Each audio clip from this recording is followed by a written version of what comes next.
Good evening. Now I have sound. All right. Good evening, everybody. Welcome to the 2025 Oracle Awards ceremony. I'm Mary Hamilton. I'm the current chair of the Oracle Awards Committee, and so it's my honor and my responsibility to MC this evening. Please, if you have cell phones on you, go ahead and turn them off. Silence those. We'll take care of that right away. Oh, on lighting, can we have the lights up some? I'm sorry I didn't get a chance to talk with the lighting person earlier because everybody on stage wants to be able to see the people they're talking to. I can kind of see them. Can you guys see them well enough? That's good enough. They can see them well enough. Thank you so much. They just didn't want to be blinded. Hi, come on in and have a seat.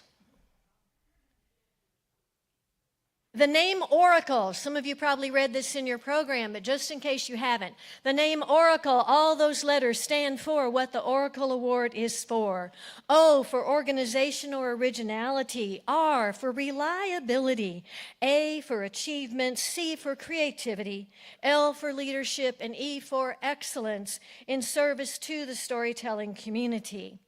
Tonight is when we gather to acknowledge and celebrate our colleagues. And I want to say to all of you that the Oracle Awards Committee, and I'll go ahead and tell you who we are. That's me, that's Cora Newcomb, Ray Christian, Nancy Tolson, and Dre Douglas. The Oracle Awards Committee, we don't really decide who's worthy of an Oracle Award. That's your job. The nominations come from you. So as you're listening tonight, you might also find yourself reminded of someone you know who should be nominated for an Oracle Award. And I hope you'll think about what you might be able to say about them and who you might line up to write a couple of support letters in support of that award. And I'm trying to kill a little bit of time to let a little more people get here before you start hearing from the actual recipients this evening. I need to move along. All right. The first award category that's going to be presented tonight are the Regional Service and Leadership Awards. The Regional Service and Leadership Awards go to individuals or organizations that have made a significant contribution to their local or regional storytelling community, or they've used storytelling to make a significant contribution to the larger community in which they live. So community in which someone lives, there are so many ways to look at the meaning of that, and you're going to see some variety in the various communities that these lovely folks have served. We're going to have 5 of those recipients, so please join me now in welcoming our first presenter to tell you about the first of the 5.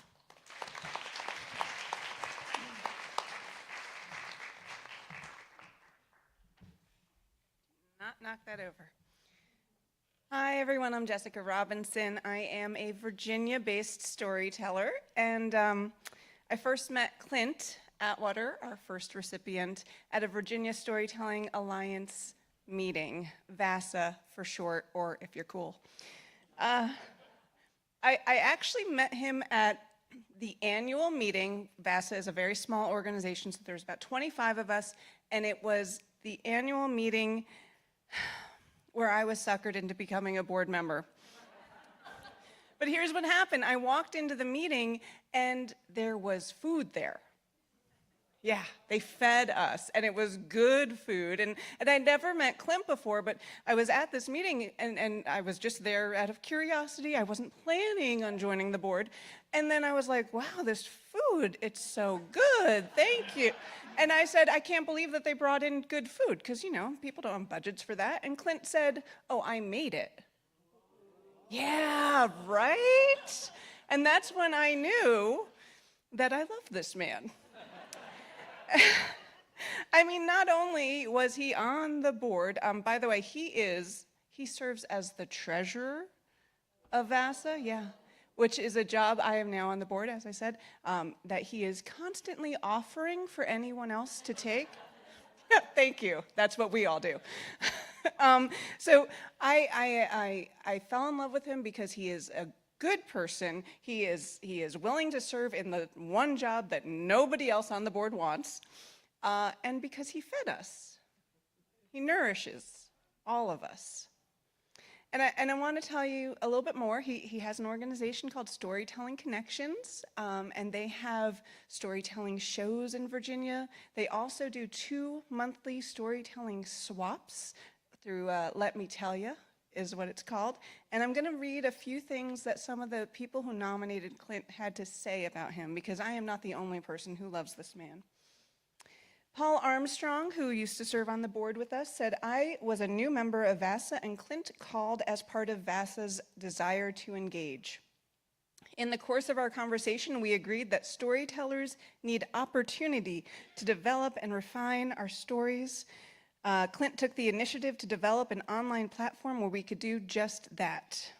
And then he said, "The Let Me Tell You sessions have been a safe place where those who come primarily to listen are encouraged to share."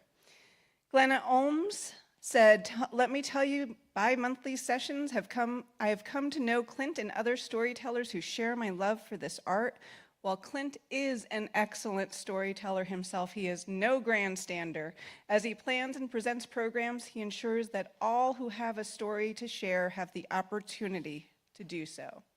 And then Wayne Jordan said, "When I asked Clint for help creating a storytelling event in Galax to run concurrently with our Old Fiddlers Convention, Clint stepped right in, and with his help, Galax has staged Stories and Strings program, which is a regular part of Galax's storytelling offerings." And I will conclude, this is me talking now, by saying thank you, Clint, for feeding me and for giving me nourishment in your storytelling community. Thank you, Clint Atwater. Thank you. Thank you, Jessica.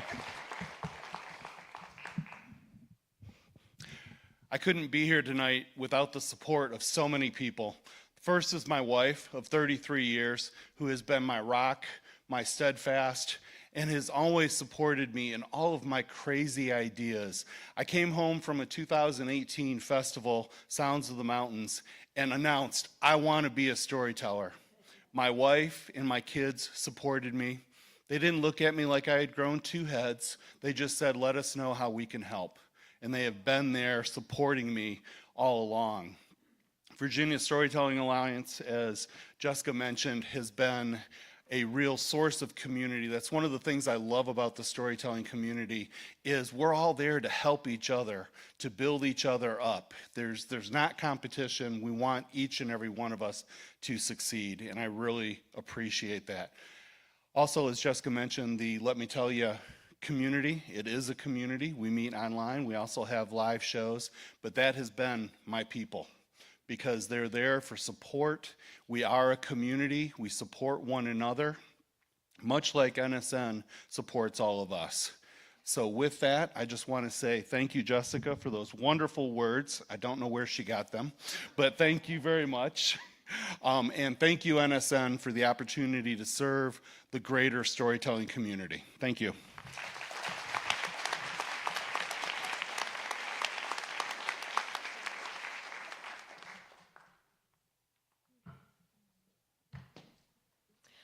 Our next recipients, nominator, and support letter writers could not be here, so I have the honor of telling you just a small portion of what they wrote about her.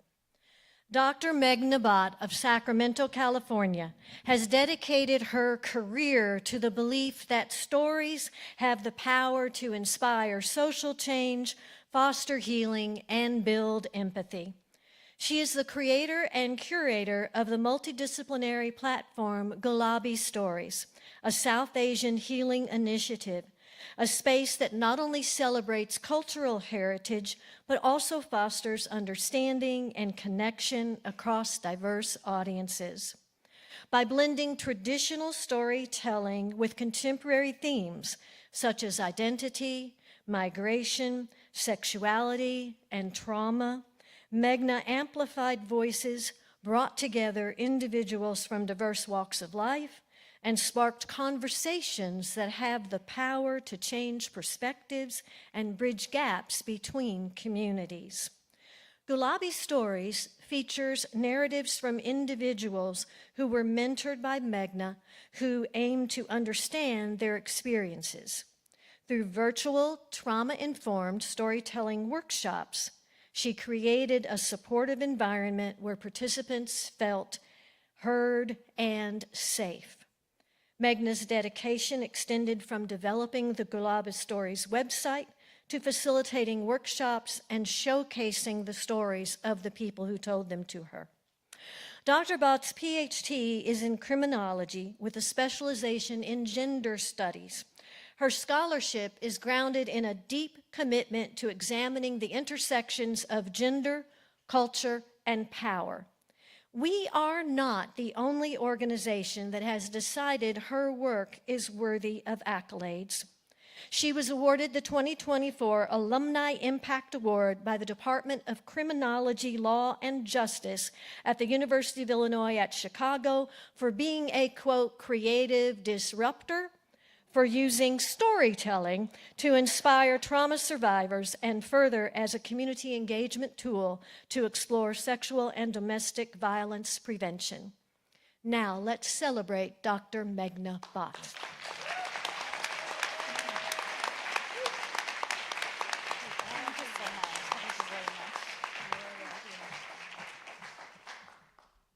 Well, this creative disruptor is at a loss of words.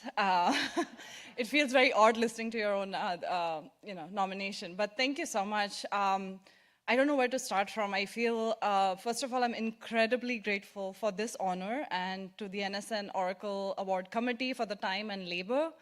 And I wouldn't be here if it wasn't, the support of my husband, who is hopefully virtually watching it.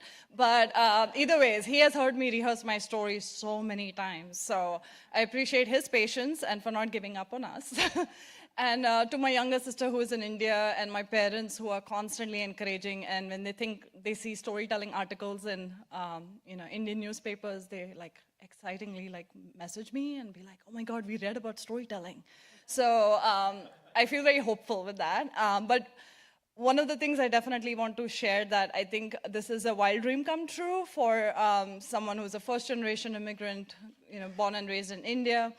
And I am incredibly grateful to my nominators who couldn't be here, especially Carissa and the whole team, and the Capital Storytelling team in Sacramento, and also the Asian American Storytelling Initiative team, and to all the other incredible storytellers. You all have inspired me to be a better human being, a better advocate, and a better storyteller. So I'm so grateful. Thank you.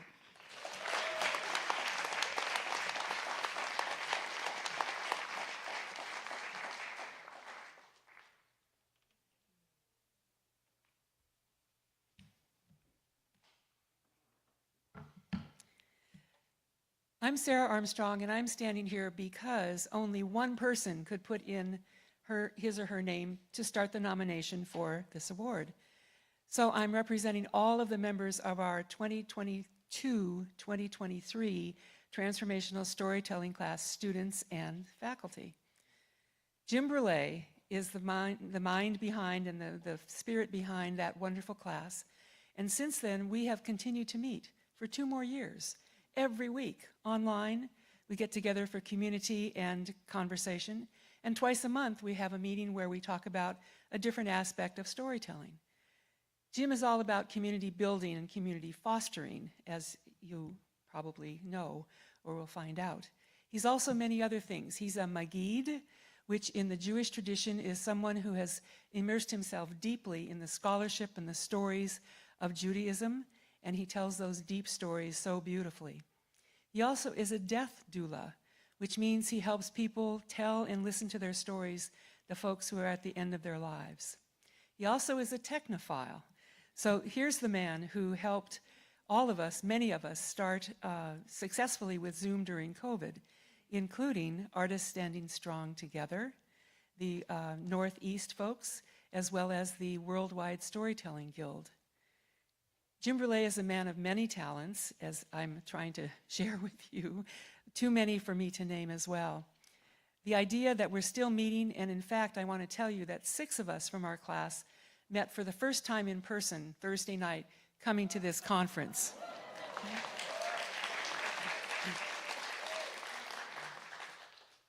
So exciting. It was just an incredible time for all of us to actually hug each other in real time. So it's with great pleasure that I introduce to you and ask you to honor the NSN 2025 Northeast Regional Service and Leadership Award, Oracle Award winner, Jim Brule.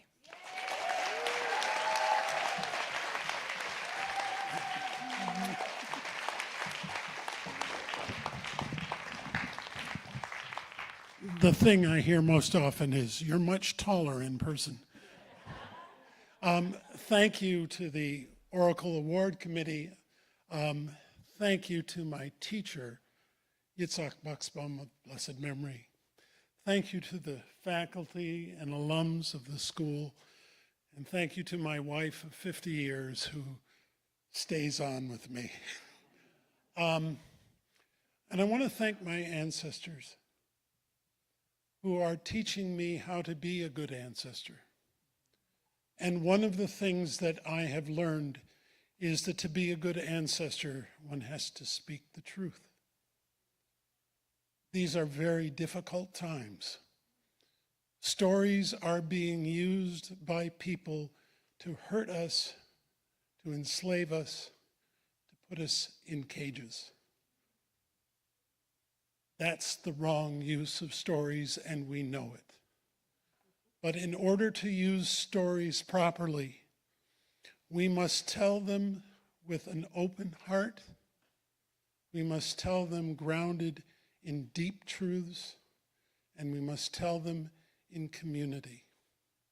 And it's my great privilege to be a part of this community and to teach how to tell stories that transform rather than convince. Thank you.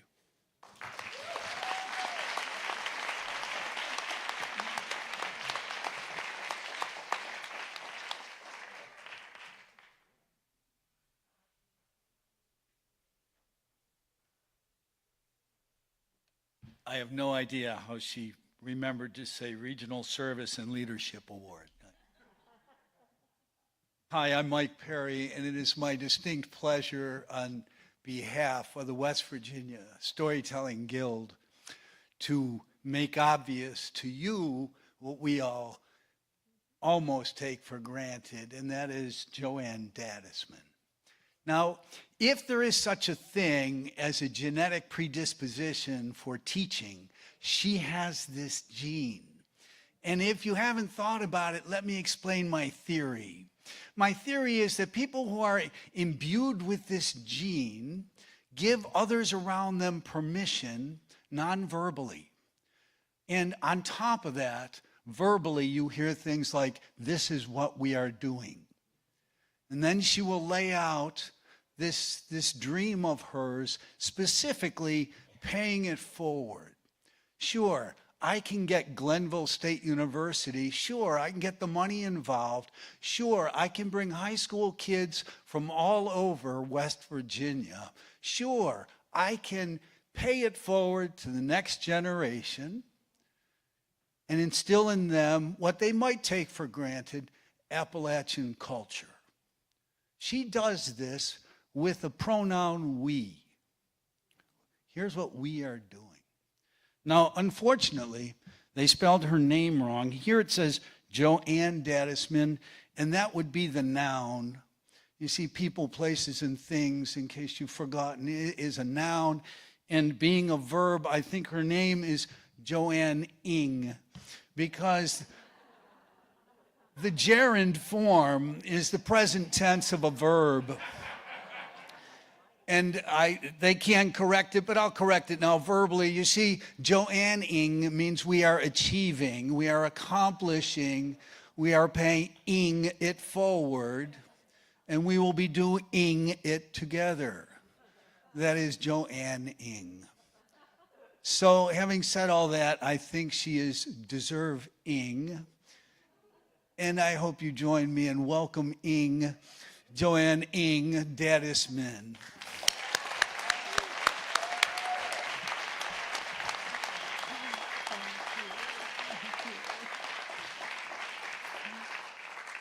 My earliest memories involve listening to my father tell stories. They were not to entertain, they were to teach, and they were to teach daily living. And so it was a natural transition. When I became an adult, I moved from, tell me a story. Do you have a story, Daddy? Will you tell me a story tonight? To, would you like to hear a story? I have a story about that. And choosing the profession of teaching was the perfect marriage for me with storytelling. So when I was teaching, I was telling. And when I was telling, I was teaching. But in my wildest dreams, I never imagined that I would be standing here tonight.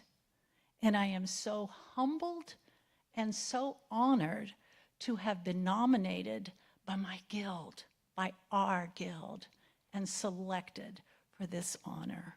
Thank you so much.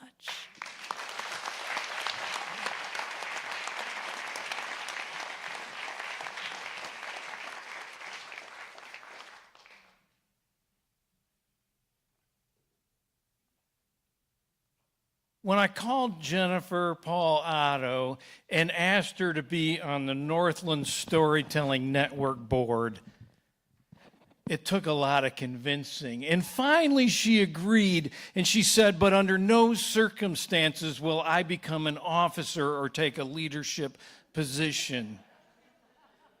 But at the first meeting, she was elected secretary of the organization. And then the next year, she was the vice chair and then eventually the chair. A couple of years later, I called Jennifer and I said, you know, either you or I should serve on the NSN board, but since I am unable to do it,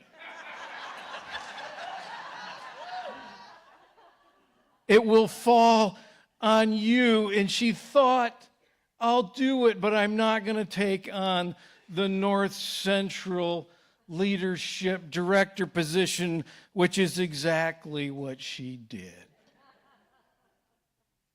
After that was done, we had the pandemic, and Jennifer was one of those people who, when she saw a need, fulfilled it. So when she thought that storytellers from around Michigan needed to get together, she organized the Michigan Meetup online, and then weekly and monthly storytellers from all over beyond Michigan could meet and tell stories. And then, you know, she didn't need any more coaching. She went to the Kentucky Storytelling Conference and met Mary Hamilton, and then she came back to Michigan and said, we should have a storytelling conference and festival. And then she co-sponsored or co-created the Michigan Brightwater Storytelling Festival.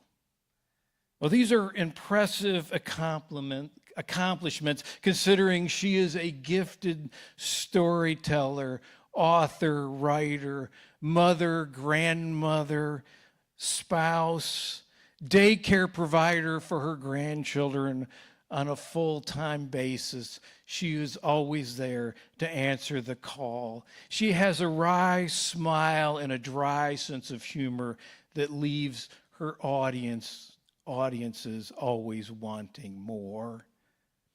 When we need something in Michigan and in our region, we call Jennifer. When we're in a pinch, we call Jennifer. If we need a shoulder to lean on, we call Jennifer, and we call Jennifer a lot. And she answers that call. So I hope you will join me in saying congratulations on a well-deserved Oracle Award. Thank you, Jennifer Otto.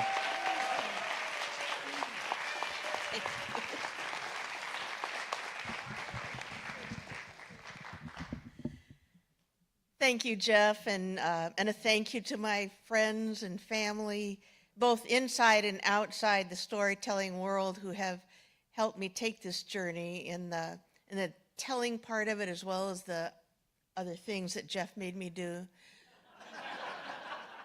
But most of all, I want to thank this storytelling community, because nothing that I've done has been in isolation. And it's an extraordinary group of people sitting here who have your back and help along the way and make all of this possible. Thank you.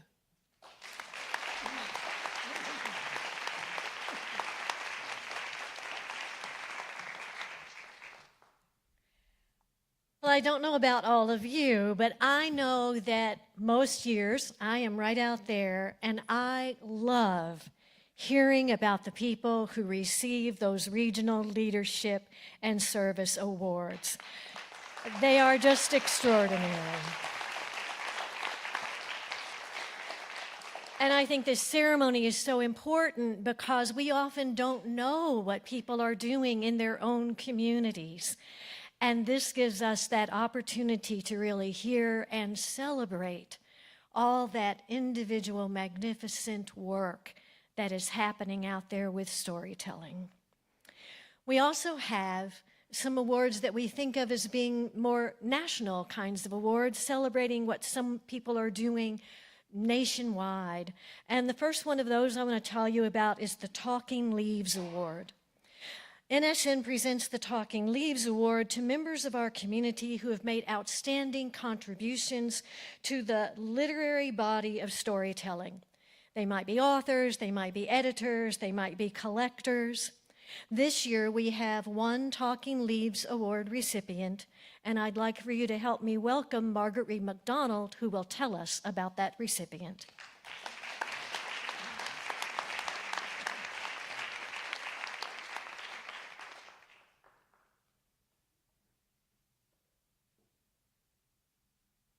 Well, the award this year goes to Sherry Norfolk. She's been a tireless worker, traveling across the country and abroad to teach how to tell stories to teachers in schools. Really, really important work that Sherry's done for many, many years. She taught courses for Lesley University's master program for teachers in the arts. She just heard that she's been 4 times to Taiwan, teaching storytelling techniques over there. Her work is very important, and from it have come many publications. One of her great gifts is that she's an amazing collaborator. So she gets people to work together with her to produce these incredible tomes that she's produced. And here's part of what she's accomplished so far. And since we're both librarians, I brought a copy of the covers to show you. She's written The Moral of the Story, Folktales for Character Development with her husband, Bobby. They collaborated on this one, and this is one of the first books to come out to talk about using stories in the classroom to teach morals, a very important topic, and they were leaders in that, in suggesting that. Then she worked with Jane Stinson and Diane Williams to do the storytelling classroom, applications across the curriculum, and they kept on working. They did literacy development in the storytelling classroom, again with Jane and Diane. And to do these works, they asked 50 storytellers from around the U.S. and perhaps abroad to give them information about ways they'd use storytelling in the classroom. So these are all multiple collaborations with all these people. They went on to do a collection of social studies in the classroom, science with storytelling. That one is with Lynn Ford. And then storytelling strategies for reaching children with special needs with Lynn Ford. And then supporting diversity and inclusion with story, again with Lynn Ford, and all of these also incorporating other storytellers with contributions. Then she and Jane worked together to do a program on a collection on library and community programming. And then back with Lynn, Speak Peace, Words of Wisdom, Work and Wonder, Boutical Tales with Lynn, and then with Bobbish, they've also done a bunch of books for children that were published by August House. Beginning in 1999 with these works, Sherry has never let up, and I'm sure she has many more gifts to come that she'll be presenting us very soon. So, Sherry Norfolk.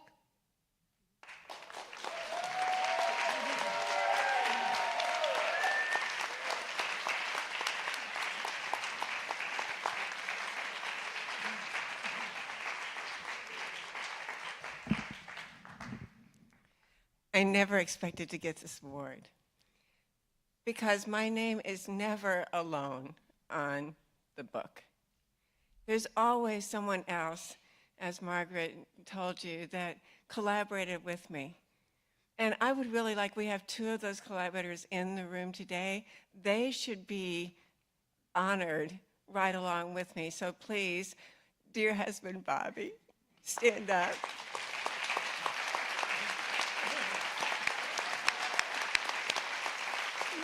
Sister friend Lenny, please stand up, Lynn Ford.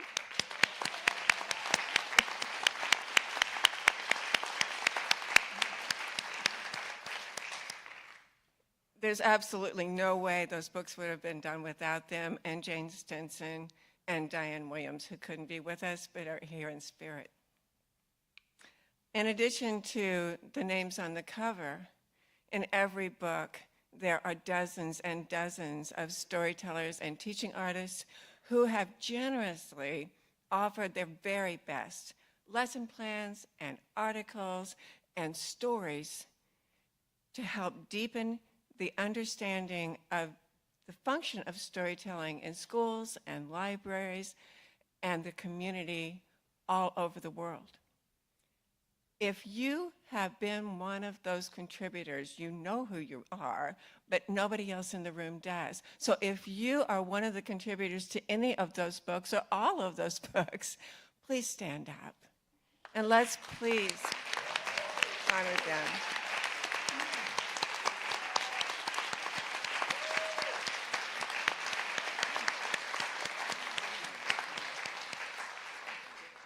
Those books would not exist without them. It is their wonderful perspectives that they bring to the books that help anyone who is looking for nourishment on those particular topics to find what they need. If it's just me, they'll only know my perspective. But if it's all of you, then our community comes together to nourish storytelling. Thank you.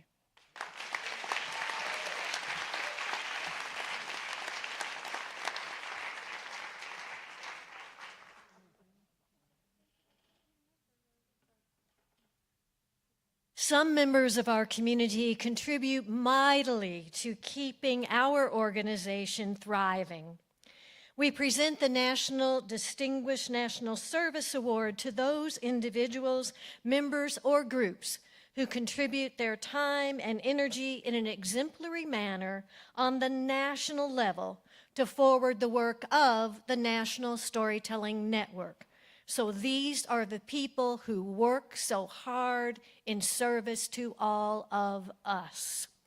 We're awarding 3 of those tonight, and so to tell you about them, please welcome the first presenter.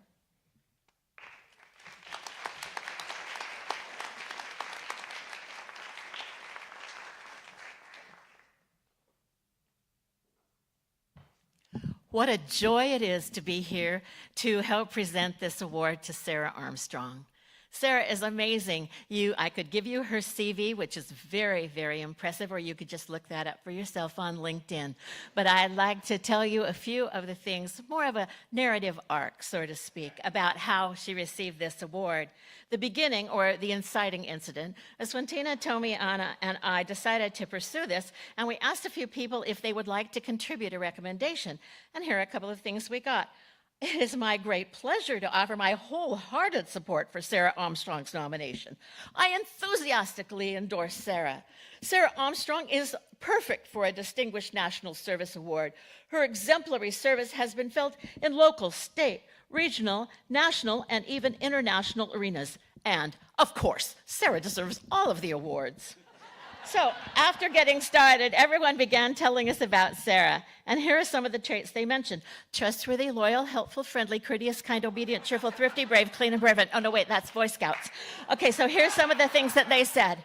Diligent, energetic, deeply dependable, willing to take on critical roles, ready to listen, easy to talk to, a pleasure to know, selfless, sincere, thoughtful, tactful, diplomatic, welcomes suggestions, collaborates without egotism, impeccable, solutions-oriented, warm, inspiring, and I love this one, unflappable. They went on. They told us about the roles Sarah has assumed over her career. Lifelong educator, professional development provider, blue ribbon editor, tactful proofreader, the ultimate professional, always calm and polite, even in trying circumstances.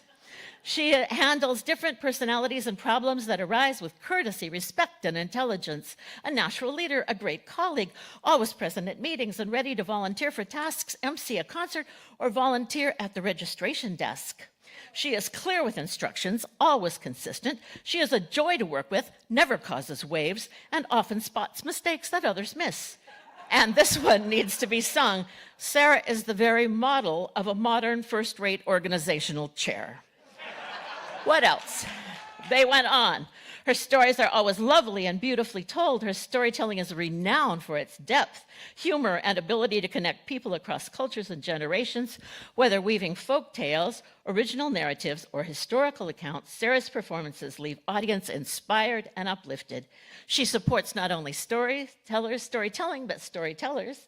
She inspires creativity, fosters connection, empowers learners of all ages, embodies empathy, gratitude, positivity, focus, kindness, and action, dedicated to making connections and bringing people of all ages and different backgrounds and cultures together through story.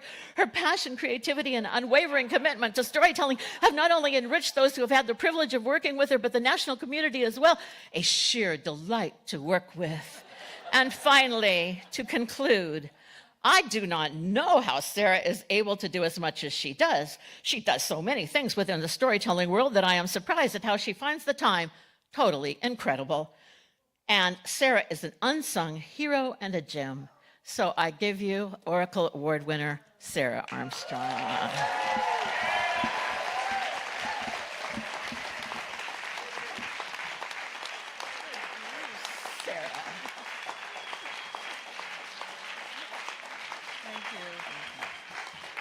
Well, I'm not sure who that person is, but my goodness. Thank you so, so much. And as many people have said here, and as you all know, it's about community. It's about touching each other's hearts. It's about caring about people and doing what we can to make life better for everyone. So my experience is with so many particularly beautiful organizations, starting with NAPS, NSA, and now the National Storytelling Network, yay. I've been a long-time participant in the Bay Area Storytelling Festivals and helping to put those on to highlight tellers that people in our local communities might not have the chance to ever see or hear. Also with ASSIST, Artists Standing Strong Together, a support organization for artists that started in COVID and continues today 5 years later. So it's because of all of these people that I've gotten to work with. It's been so much fun and so much feeding my passion of telling stories, learning stories, meeting people, connecting with people heart to heart that make my life so full. So this is amazing. I'm just doing what makes me happy because of all of you. And I hope I help make you happy too. Thank you so much.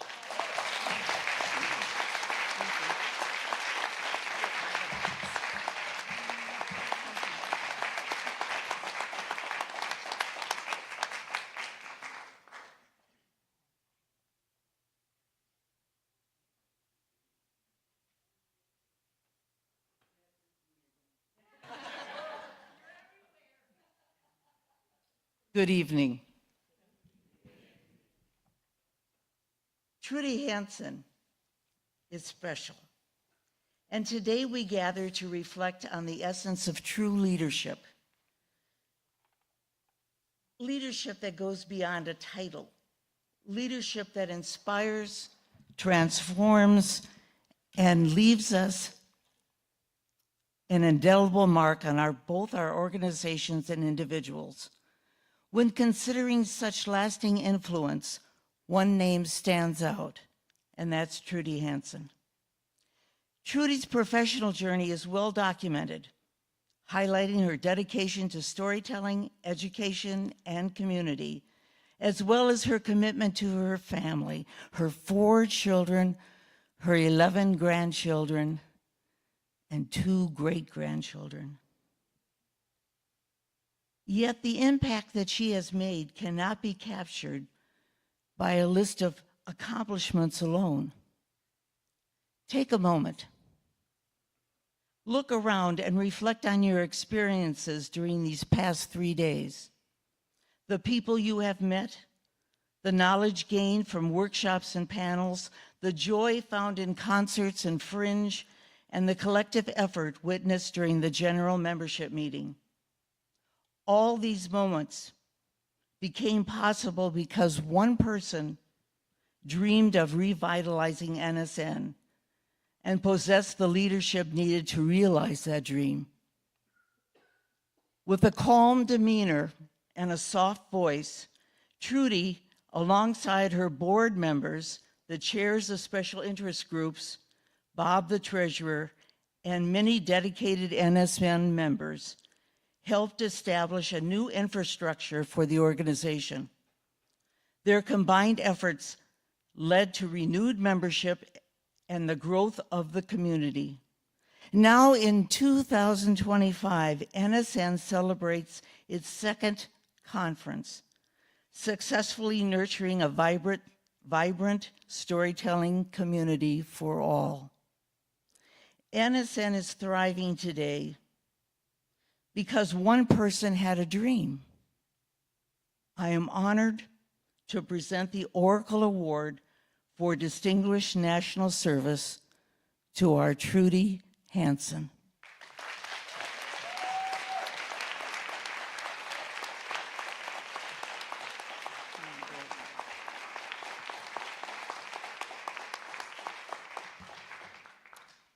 Thank you, Dot, for those kind words. I am humbled at this National Leadership Award because I am standing next to giants like Dot and Margaret and Bob Johnson. And as I have thought of NSN, I have compared it to a grove of aspen trees. I pointed out that to my grandson when we were visiting southern Utah in the mountains, and we saw some aspen trees. Well, the aspen trees that grow in NSN are the giants, like Margaret and Dot and Bob. But they are joined by trees that reach out their branches to involve others, like Delana and so many others, Gwendolyn Naper. And then when I think of the individual trees that are part of this gigantic organization, I think of the youth leaders, the young leaders that have now joined us, like Rishi Nixon and Caleb Hubbard, and the ideas that Emily Stamets has brought. I think of the creativity and the diligence that's been added by new board members, by the work that they have done, particularly the conference planner, Leslie Shelley. And as I think of that grove of aspen trees, I'm reminded of the strength that comes in the groups that are there, the trees that are there. And that's, of course, represented by our special interest group leaders, which include Lisa Overholzer, Barry McWilliams, Karen Amano, Linda Yamato, Claire Nolan, and Lisa Williams, who continue to provide leadership and vision. So in this grove of aspen trees, we are dedicated to the one purpose of, again, furthering the power of story and letting its voice be heard. And I'm so happy to be part of that. Thank you.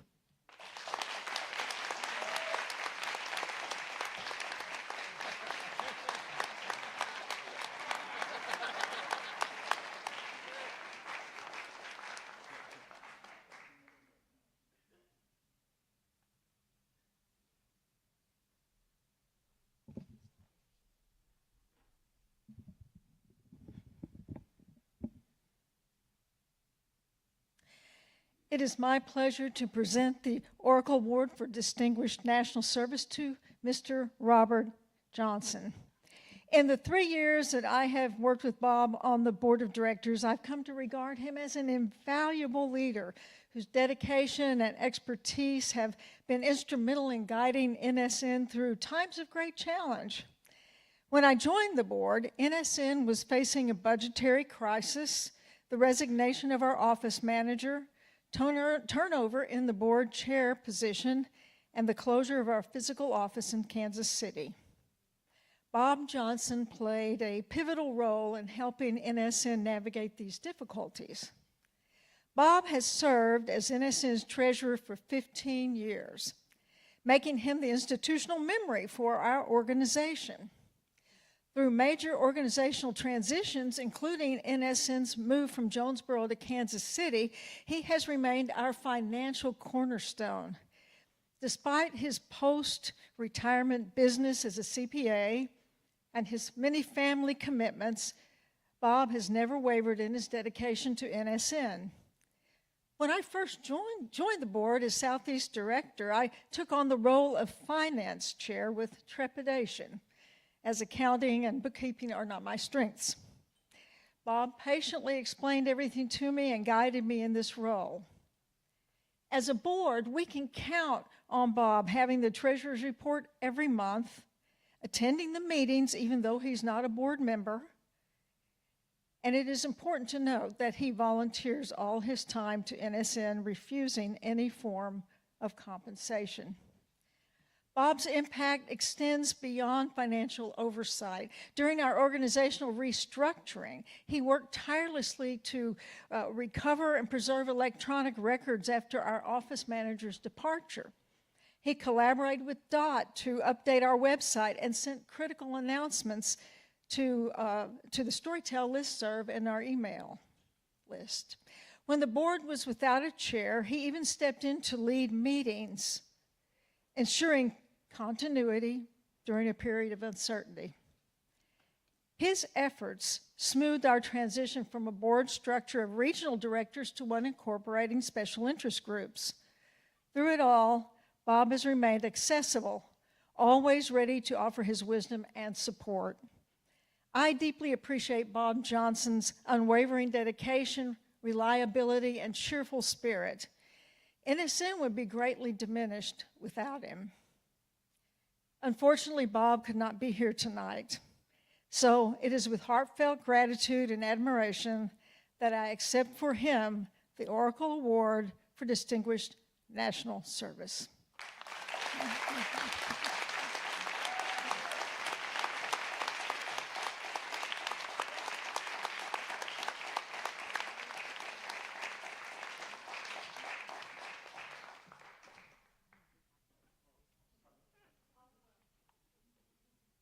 Some of you might be thinking, there's a couple of awards that we usually see awarded that don't seem to be on the list.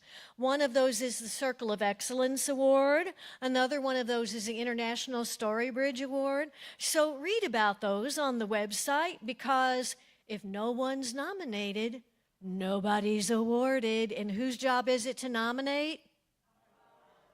Whose job is it to nominate? Whose job is it to nominate? Now I believe you. Okay. Everyone's, yes. We do give, and I'm glad that we have, a nomination for our Lifetime Achievement Award. The Lifetime Achievement Award goes to individuals in the storytelling community who have dedicated their lives to the art form of storytelling and who have demonstrated meritorious service to the National Storytelling Network as well as to the community of storytellers at large. This year, we are celebrating one Lifetime Achievement Award recipient, and to tell us all about her, please welcome Ed Stivender. Thank you. Nice to see everybody. The person to whom I'm presenting this award, I have been in awe of since I first saw her at Peace College a couple of years back for the conference that was held there. She was a person who saw what needed to be done and got it done with grace and aplomb. You know, in this storytelling renaissance, she fits the definition of the Renaissance woman, multi-talented, multi-skilled, at home at board meetings, funders events, and the opening festival dinner where she meets with the tellers and MCs at the National Festival to outline the expectations and schedules for the weekends and warns them about the train. As the program director for the National Storytelling Festival for the past 3 decades, she has played the role of dramaturge, making each iteration of the festival a unified theatrical experience designed with care for the community, the audience, and the art. In the same way that Lorne Michaels oversees all aspects of Saturday Night Live, Ms. O'Connor is able to deal with the devil in the details as well as to implement an overarching vision with an eye toward maintaining a level of excellence unmatched in the American storytelling revival. Through her decisions about programming, many a new storyteller has been launched into a fruitful career, and some of those people are in this room. Seasoned tellers have been given the chance to shine before a warm and savvy audience, and some of them are in this room. She is a juggler. Her ability to balance market forces like the economic need to put persons in seats with the needs of artistic merit, which is not always lucrative, while keeping the audience moved and entertained is quite exceptional. Her sensitivity to the requests of artists has always been remarkable. Her openness to the teller committee that challenged her to raise performance fees at a time when her own salary was drastically cut was extraordinary. A glance at the Kudo board presented on her day of recent retirement will give an idea of how important she has been to the personal lives and careers of scores of tellers. Some of them credit her with the responsibility of making their very career exist. Some of them tell of the wildest dreams come true. Some of them, one person who knows called her a mensch, an authentic human being. Others call her the author of American Storytelling Story. She is a designer. She cares for her audience by clearly identifying themes of political and cultural diversity. On one occasion, she has been careful to place mature themes in the indoor storytelling theater. She has expanded the definition of storytelling festivals. She has kept up to date with storytelling genres by scheduling a storytelling slam hour, invited winners of the Avant-Garde Moth to grace the stage. There are other things that she has done. Her outreach in various things is amazing. She is the hostess with the mostest, inviting the world to come to the capital of storytelling, the Jonesboro, Tennessee. She is a gentle, generous, genteel genius who over the past 3 decades has developed an annual family reunion while safeguarding a golden standard of excellence. I'm in awe of Susan O'Connor.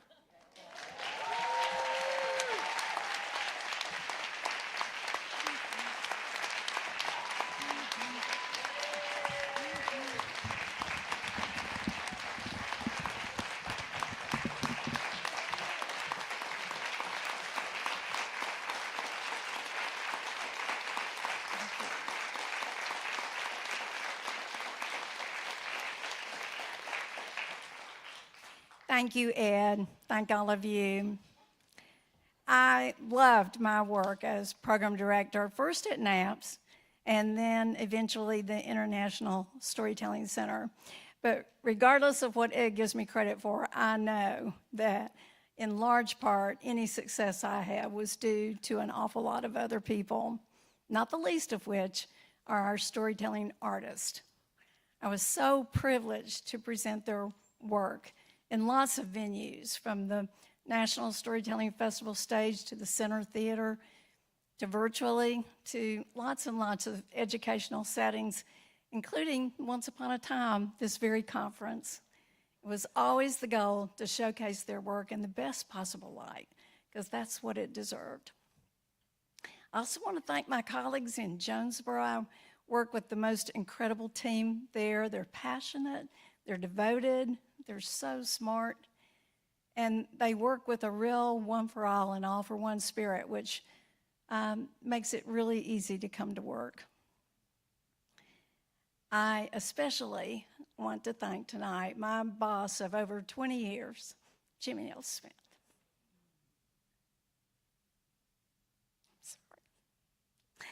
He passed away last March. Jimmy now founded the National Storytelling Festival, NAPS, this conference. So we all owe him a debt of gratitude. But for me, he was my mentor, and he taught me so much, including to always hammer the detail and to strive for excellence.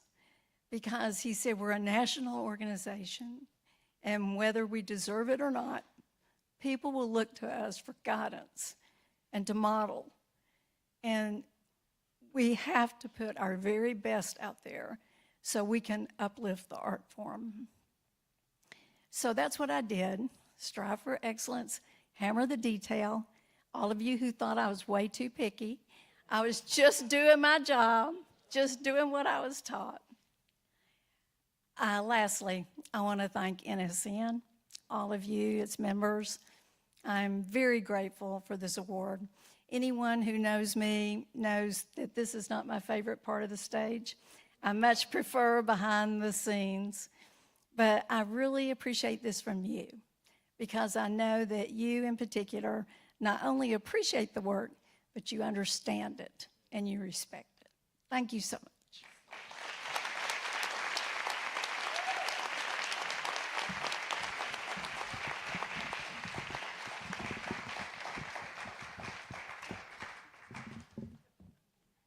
Well, if you will, all join me in a round of applause for all of these people.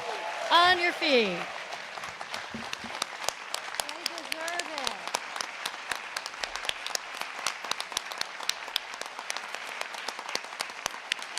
You're all wonderful.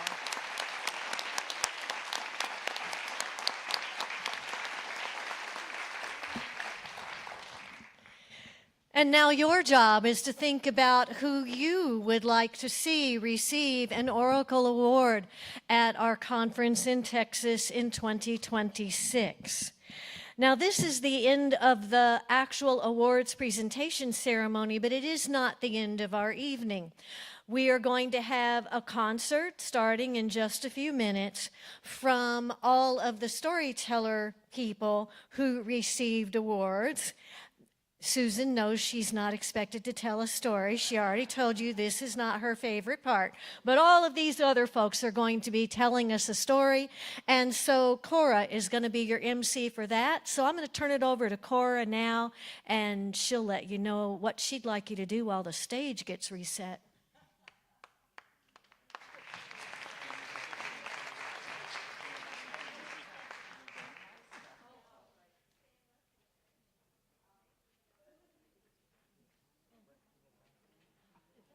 So hello. Wasn't that wonderful? I love that we give out awards. And I've been on the Oracle, hi, I'm Cora Newcomb. And I've been on the Oracle committee for, gosh, I don't even know how many years, but a lot. And I'm always want to somehow get more of you to nominate more people. So what I want you to do right now is stand up, stretch a little, but talk to your neighbor about who do you think in your area deserves a reward. All of our storytellers need awards. So look at your neighbor. Get up and stretch and say who in your region that you can nominate for next year for a regional leadership award, Talking Leaf Award, Circle of Excellence Award, There's tons of awards that we can give each other.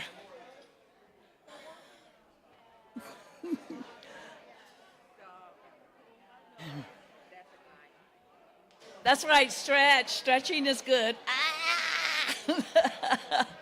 It's been a long couple of days, hasn't it?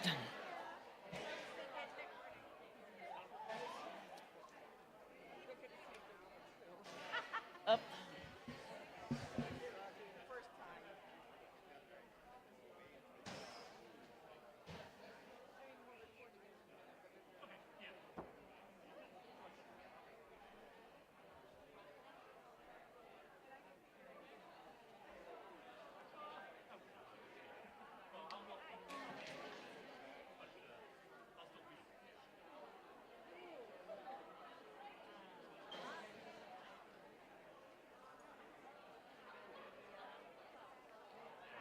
Any particular order you need us in?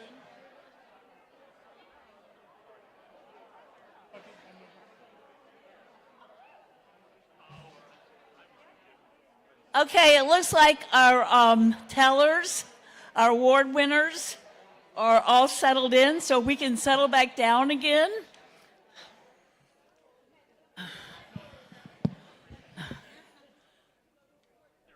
As always, we're on a tight schedule, as you know. It's always like, okay, let's move forward. Because we don't want to be late for the next group of people that have something else going on this evening. So I would like to begin, and now what happens sometimes, and like I said, I've been on the Oracle Committee for many, many, many years, and what we realized years ago is that we have tellers here that are receiving awards that some of you may have never heard tell a story before because they may live in another part of the country. And of course, we have Zoom now, so we have the ability to see a lot more people that don't live close to us. But still, there's always, it's like, that person's a storyteller. I've never heard her or him. And so that's why we added the concert as part of the Oracle Awards ceremony, because these are tellers that have been nominated for an award. And once again, I cannot encourage you enough to nominate somebody next year. You know, we should have 40 people up here getting awards. And the only reason we don't is because people don't nominate them. So let's just fill up the stage next year. But for right now, we're going to have the opportunity to hear the people that have received an award come and tell a story. And I'm not going to use a lot of time introducing them because you've heard their bio is in the program. The presenter has told you who they are. They have thanked you for all of that. So I'm just going to say the first person that we have coming up to the mic is Clifton Atwater.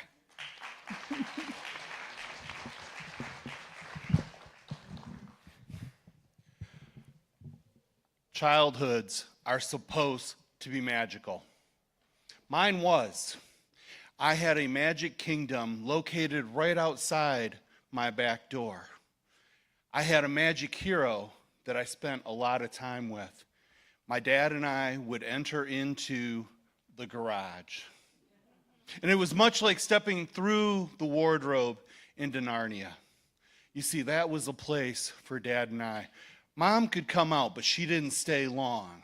But from the smallest of age, I got to go to the garage with my dad. I remember I would ride my tricycle around in circles, sometimes doing figure eights. Sometimes Dad would set up an obstacle course. And every time I passed him, I'd look up and wonder what it was that he was doing. My dad was the quintessential tinkerer. He could fix anything, repair anything, and he was busy all of the time.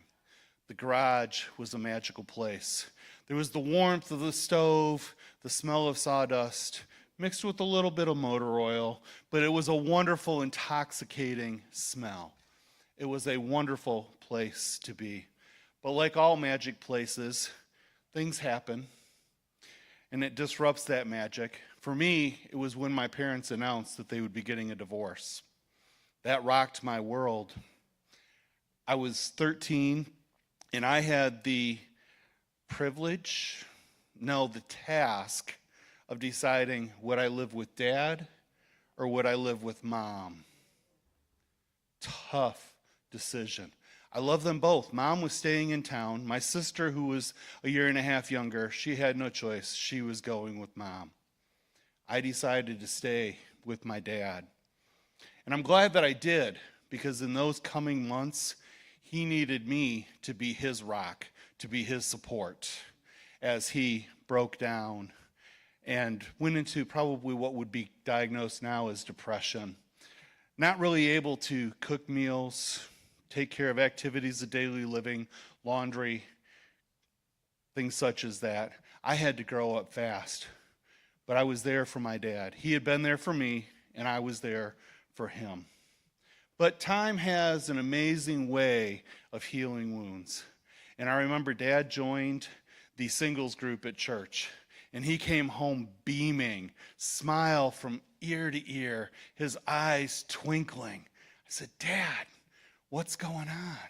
He says, I'm so excited. He said, they're having a talent show in the singles group. I said, Dad, that's great. What are you going to do? He says, oh, no. It's not what am I going to do. It's what are we going to do? I said, Daddy, you got a mouse in your pocket? He says, no. What are we going to do? He says, do you remember Abbott and Costello? I said, I love Abbott and Costello. Used to listen to them when I was riding my tricycle in the garage, playing on the radio. I said, that sounds great. Yeah. What about them? He says, well, Who's on First? Do you remember Who's on First? I said, I love Who's on First, but I'm still trying to figure out what this Oh. So that's right. We're going to do Who's on First. Oh, Daddy, I don't think I can do that. I love you and I'd do anything for you, but I don't think I can get up in front of a room full of people that I barely know to be able to perform.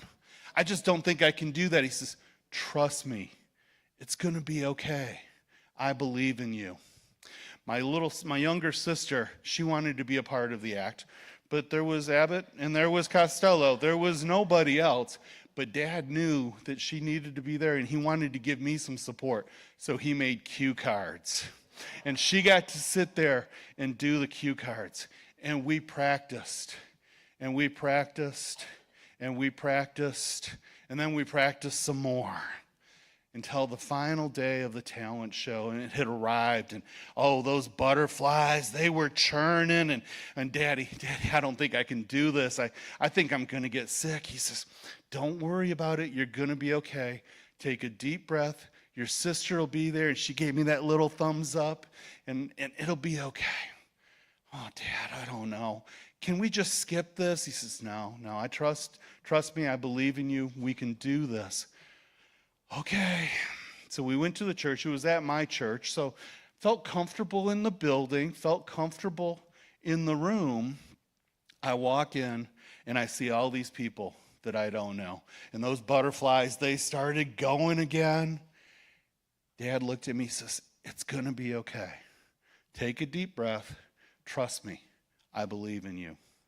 I looked over at my sister. She gave me that thumbs up that says, you got this. And within a mere moments, the audience disappeared, and it was just me and Dad doing what we had rehearsed, what we knew frontwards and backwards. Now, I can't say that we didn't make a mistake. I can tell you that we took first place. I got a ribbon. Dad got a date.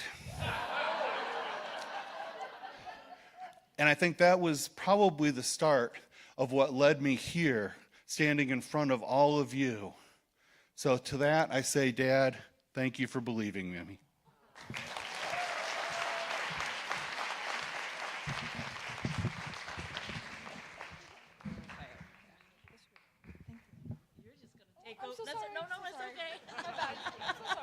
No, come here.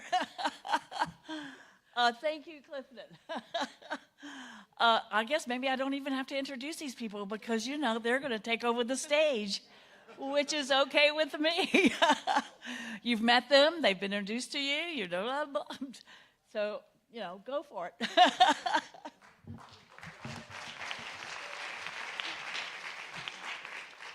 I'm so sorry, that was my nerves talking. I'm like ready to get done. Thank you though. So it is July 15th of 2004. I'm about to enter this intimidating high-rise building in Mumbai, India.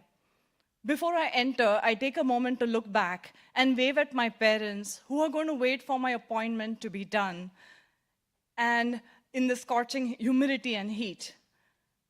I am filled with gratitude because this is something you should know, that even though my parents and my younger sister had no idea about the prep and what is at stake with this appointment for me, they stood by me like rocks. As I enter, I give my Indian passport to the security officer for the screening, and I proudly tell him I am here for my student visa interview in the US consulate.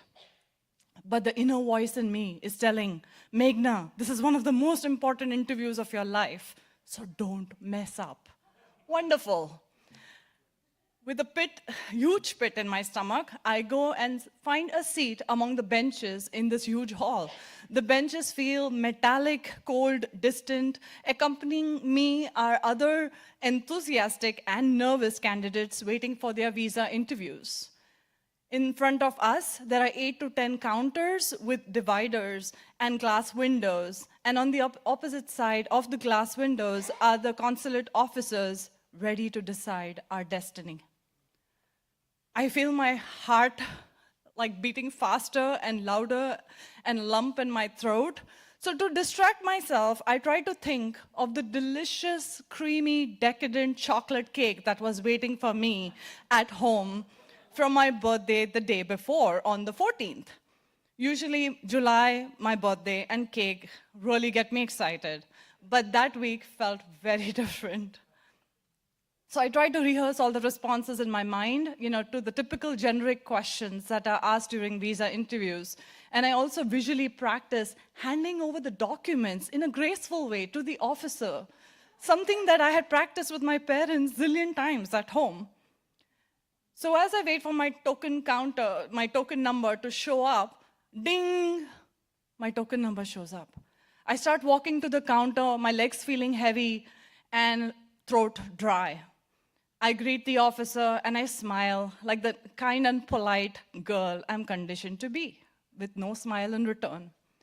He asked me different questions. What program did you get accepted? I said, master's program in criminology, again with a little pride in my voice. And he asked me some other questions about my previous visit to the US as a tourist, as a 19-year-old tourist. I give direct, brief answers. There is nothing to hide. Everything is in their paperwork and their system. In a few seconds, he hands over my passport back and says, Ms. Bhatt, unfortunately, we cannot grant you your student visa. You may reapply it in 3 days. I'm like, great.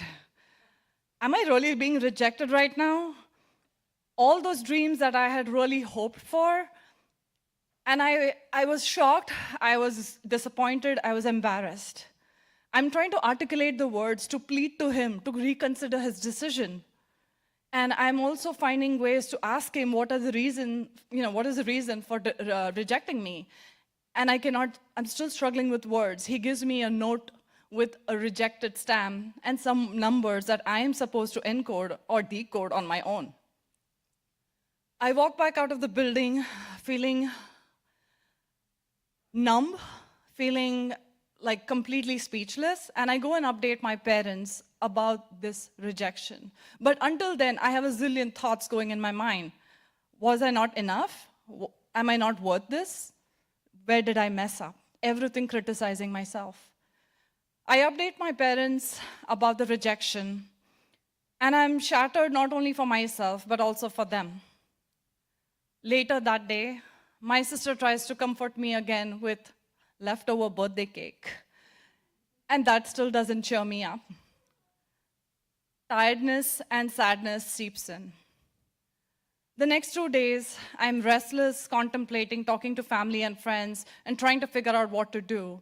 And on the third day in the morning, something clicks. I tell my parents, I make them sit down, and I'm like, I'm going to try applying for my student visa interview one more time.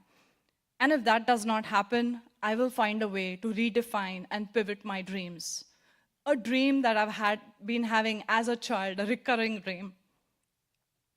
My parents were protective about me, but looking at my newfound energy that morning, they were reassured. I applied for the second visa interview date and paid the fees again. On the 21st of July, I find myself seated on those familiar cold and metallic benches with additional documents with me. And at that time, I am disturbingly calm. I am almost bored. And I tell myself, Meghna, just get it together, be serious. Why aren't you anxious? At that time, something happens unexpectedly. My stomach starts growling with hunger, like those baby dinosaurs in the Jurassic Park movie. And I wonder, because my mom had made delicious Konkani South Indian food at home, and I wanted to eat that and take a long nap. Ding! My interview token comes. I walk there, the interview happens. Fast forward, I walk back hastily downstairs, waiting to see my parents. I tell my parents, and the words are not coming out, and I tell them, Mom, Dad, I just got my student visa. That August, I boarded a one-way flight to the US, and I have not realized or not recognizing the privileges I held, the roller coaster challenge, the journey of challenges that were in store for me. But whenever I feel low, whenever I feel hopeless, whenever I feel like questioning my American dream, I remember my mom's batata song that she had made that day, the Konkani favorite dish. And I feel loved, I feel nurtured, and I feel I'm enough. Thank you.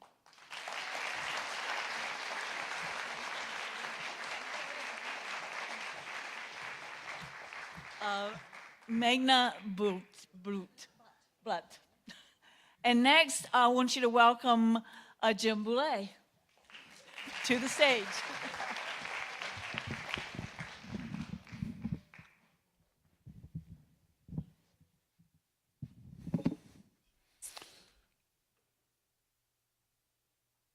It was a time before people.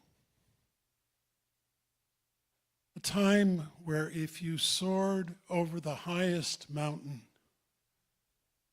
you would see the steep cliffs, the rugged forest,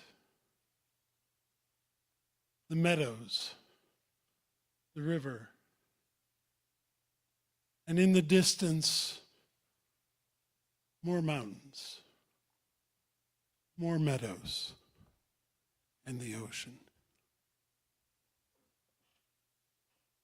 If you were on the top of that mountain, you would feel a rumble as a stream exploded from the side of the mountain and went cascading down the cliffs. A stream that knew only one thing: the yearning to get to the ocean. As it tumbled down those steep cliffs, it would splash and come back together until finally the slope eased a little and the few scraggly trees lay in its path. But it would swirl around them, always heading down, always heading to the ocean.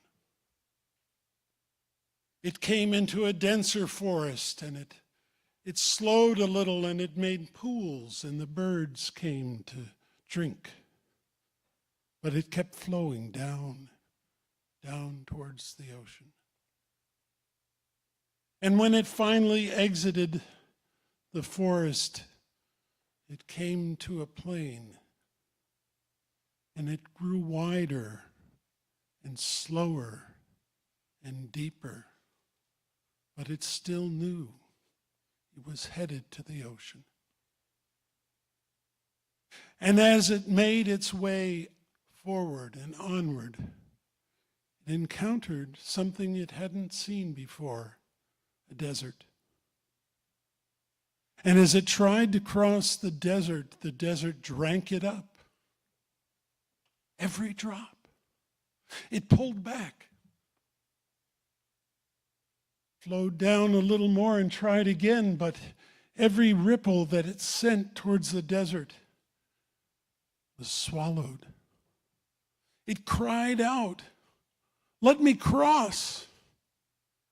The desert replied, "Come, cross me." And the river now said, "No, no, you're trying to trick me. I can't cross you."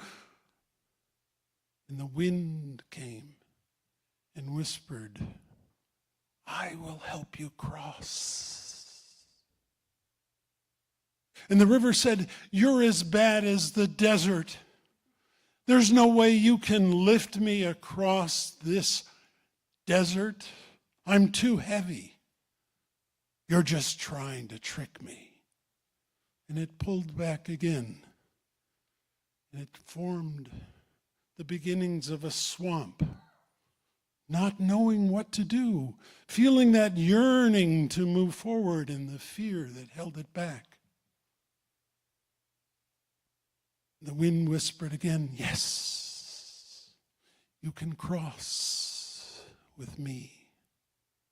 Just release into vapors, and I will carry you across the desert."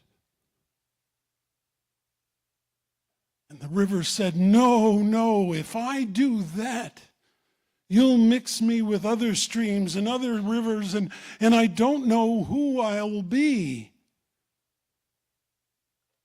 And the wind replied, "Yes, you will. Is that not what will happen in the ocean? Remember, what is your true essence?" And the river thought, and it knew the answer. It was to join the ocean. And so the river gave up its vapors, and the warm wind blew her across the desert, where she was joined with other moisture. And she came to the cool side of the far mountains, where she dropped like rain and continued her journey to the ocean.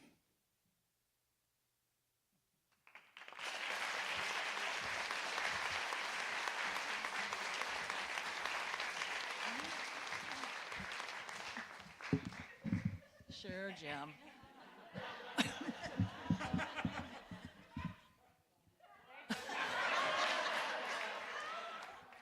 Wasn't there a performer that used to do this somewhere?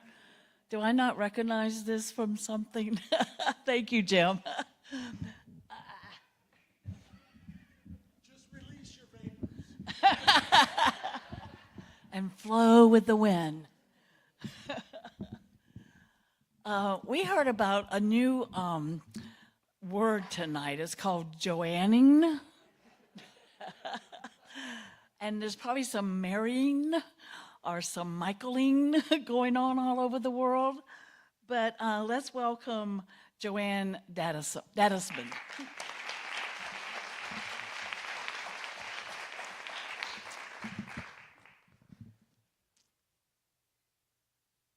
Lillian cuddled her newborn, just a few days old, securely in her right arm, as she raised her left for a final wave to her husband, whose figure was quickly retreating down the train track and out of sight.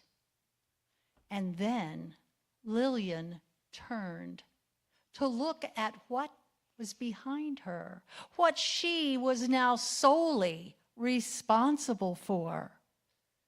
In addition to that baby in her arms, behind her were 8 other children. 8. And when she turned, their eyes were wide and worried, for they did not know and understand that their father was gone. It was the early to mid 1930s, and the Great Depression had a grip, especially on southern West Virginia. There was no money, and he had gone looking for money. But there were children to be cared for. And so she sent some to the house with orders, the big ones and some of the little ones, others to the garden to get the weeds from around the plants. And she looked at that house, that sturdy little house, and she knew that it would be a good place for them. It would keep them safe. It would keep them dry. But could it keep them warm? And then she looked to the garden midsummer, and already the plants were growing. Food was available, and she had gardened. Both thumbs were green, and she could coax from the dirt the best of the produce. And by fall, it had all been harvested, and it was already on the shelves and buried in the ground for the time when the ground would give no more fresh food. And she had gathered the nuts and the wild berries and the leaves and the roots. Food was not the problem. But what of the fuel? And there on the side of the shed was the stack of firewood her husband had spent a day and a half producing.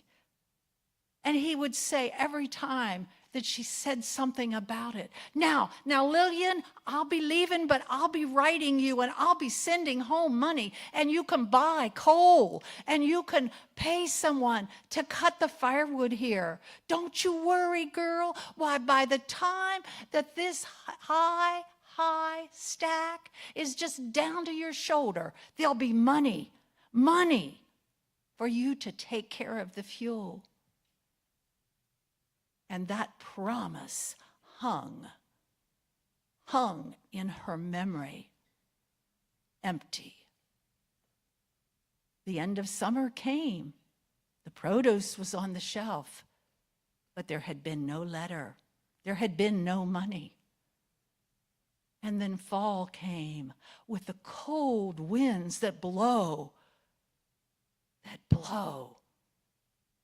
at Snowshoe Mountain and the little town of Slady Fork at its foot. And she worried, for how could she keep her house warm? How could she keep her babies warm and safe without the wood, the coal long gone? And she burned the non-essentials, and the winds continued to blow. And that one stove in the house worked so hard, but it had to be fed. And finally, the time came when Lillian realized she was out of options. No credit, no money, no wood. And so she had one more thing to do.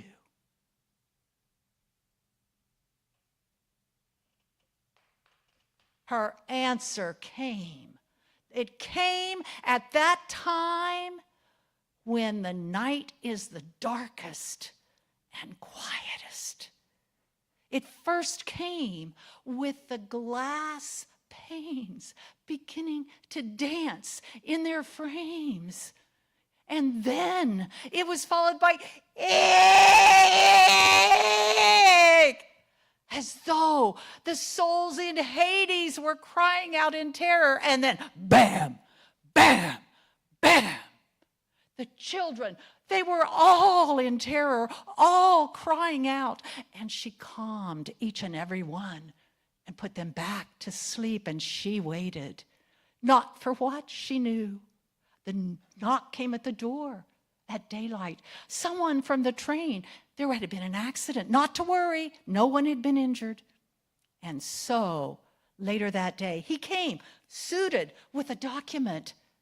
You will have the contents of the 7 cars that derailed spilling on your property if you sign away any claim for our cleanup.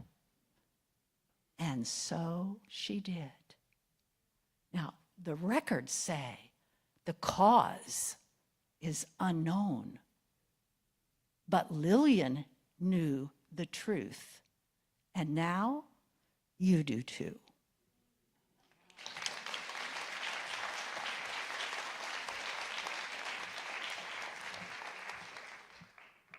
And that's what you call Joanning. Jennifer Paul Otto comes to all the way from Michigan. Thank you. Thank you for coming.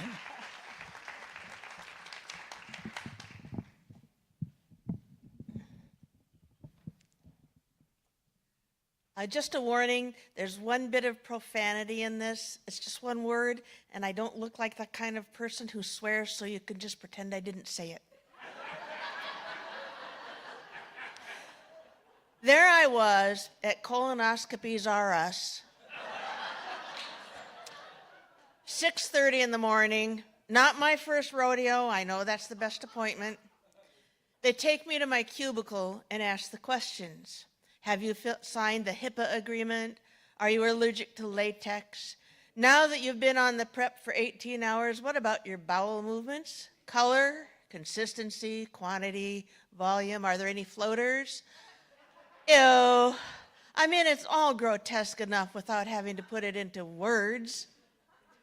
And then they bring a gentleman to the cubicle next of mine, and I realize that the privacy given to me by the HIPAA agreement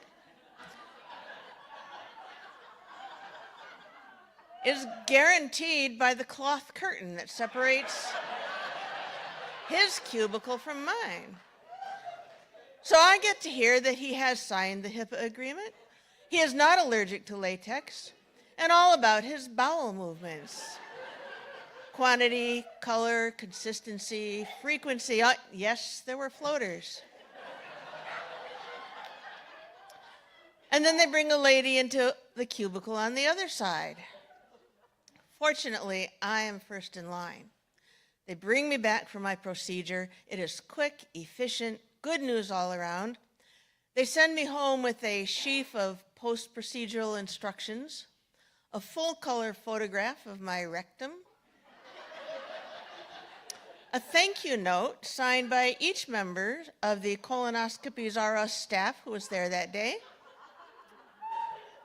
and an invitation to leave them a review on Yelp.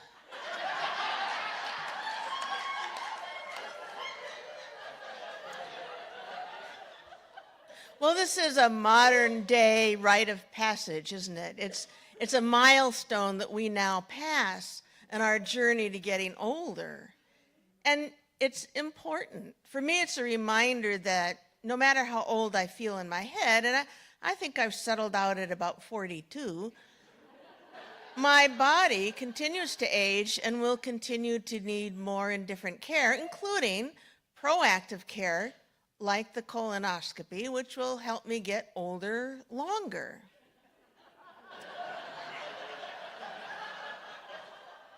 And I have never minded getting older. I'll tell anybody my age. I require every candle on my birthday cake, which at last count was 74. It's a 9-inch cake.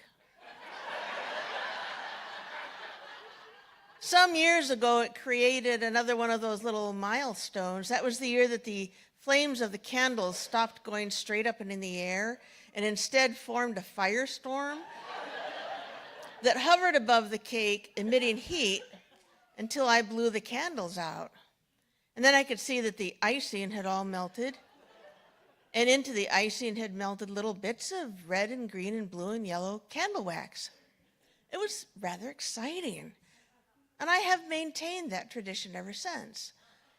Those candles are important to me because each one represents a year of my life that, good, bad, or indifferent, and I've had all of those, I have earned.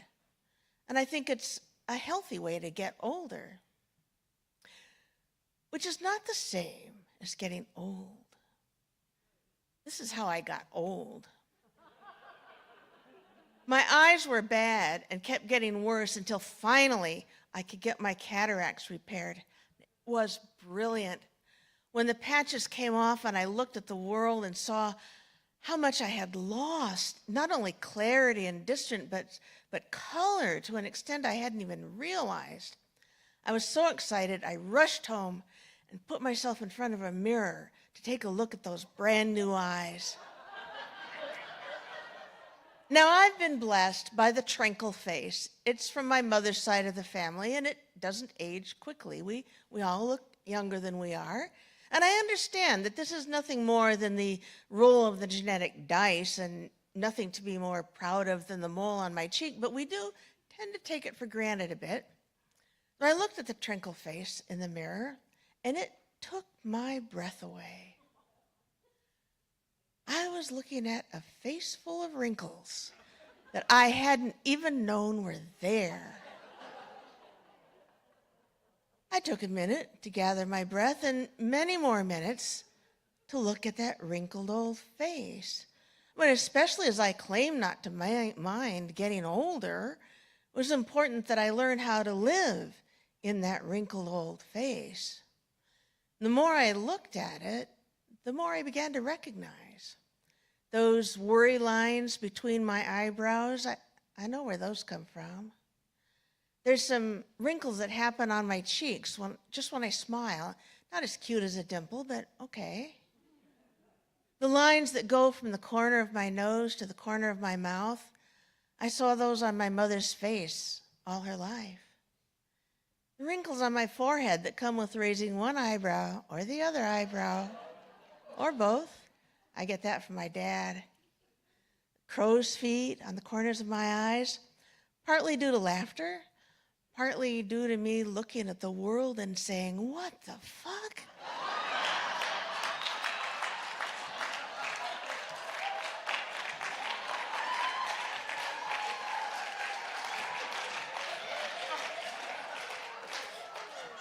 Each of those lines is important because, like the candles on my cake, they represent a part of my life, good, bad, or indifferent, that I have earned.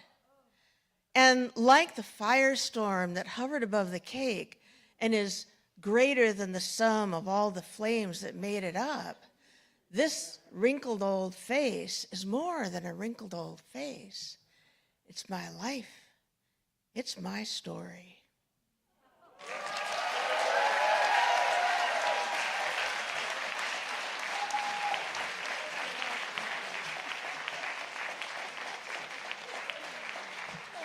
What a reminder, huh? I know there's a lot of us in here that can totally relate to that story. Next we have, I lost my paper. I don't know who's next. Oh, it's Sherry Norfolk.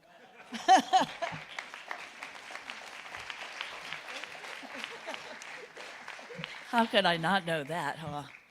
Sherry, thank you.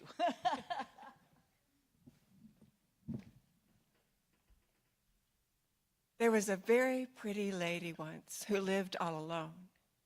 She didn't have to live alone. She was so pretty that there were many young men who were anxious to marry her. But they hung around in the dooryard and played the guitar and sang sweet songs and tried to look in through the window. She wouldn't marry any of them. She said, if I can't be loved in spite of my face, well, I won't be married at all. And that was very wise, no doubt, but no one can be wise all of the time. And sometimes she would stand in front of the mirror and look at herself and think it was rather nice to be pretty. And in those days, she would go out and she would choose some of the sad but hopeful young men to go along with her to the marketplace and carry back her bags and packages. And then for a few days, they would be rather more hopeful than sad. But most of the time, she stayed in the house and waited to be loved as she wanted to be loved. Now, one way or another, the devil found out about the very pretty lady, and he thought she might be just what he needed to brighten up his days in hell. So he went up to the world to take a look at her. Now, he had been told how pretty she was, but he didn't know she didn't let anyone in the house. So he had to disguise himself, and he went as a beggar. Nah. He went as a preacher. Nah. He went as a king. Nah. So finally, he disguised himself as one of the sad but hopeful young men and hung around in the dooryard playing the guitar and waiting for market day to come. And when market day came, he walked right beside her, looking at her the whole way, and he carried back her bags and packages. By the time they got back home, he had decided she was indeed exactly what he needed to brighten up his days in hell, and he had waited long enough to get her. So that night, when darkness fell and the other men left, he threw off his disguise and he wished himself into the lady's bedroom with a puff of red smoke and a noise like thunder. Ah! Who are you and what do you want? I am the devil, and I've come to take you down to hell with me. Well, I don't want to go and you can't make me. Well, it's true that I can't take you against your will before your time, but you'll like it there. You'll be the prettiest thing in the place. I'm the prettiest thing where I am, and it doesn't do me much good. Why would I go down there to have what I have right here? Well, here, your beauty can only last for another 15 or 20 years, but there's no time in hell. You will look as you do now until the stars fall from the sky and a new plan is made, and we know that will never happen. And you know, she was a little bit interested, and he could tell. So he fetched a mirror and he held it up to her, and she looked at herself, and she thought, as she sometimes did, that it was rather nice to be pretty. And then she remembered what was important. Tell me, she said, is there any love in hell? Love? What would we want with a thing like that? Well, if there's no love in hell, then I'm not going and you can't make me. It's true that I can't take you, but I can take your beauty. I can, and I will. With another puff of red smoke and another noise like thunder, boom! He disappeared down into hell with all of the lady's beauty. And he hung it up all around his throne room in hell, where it twinkled and sparkled and glittered and brightened up the place quite nicely. But after a few years, he got curious about how the lady was doing without her beauty. So he waited to twilight and he went on up to take a look at her. And there she was in the window, just as ugly as an old boot. But she wasn't alone anymore. Across the table from her, there was a really ugly young man. And in the cradle at her feet was a truly ugly baby. But the strange thing was that there was so much love that surrounded that house that the devil reeled away in disgust. Bah! I'll never understand people if I live to be 1,000. And he went back down to hell and he grabbed all of the lady's beauty and he wadded it up and he threw it out of hell, past the world, up into a dark corner of the sky where it formed itself rather more usefully into a brand new star. The Very Pretty Lady by Natalie Babbitt.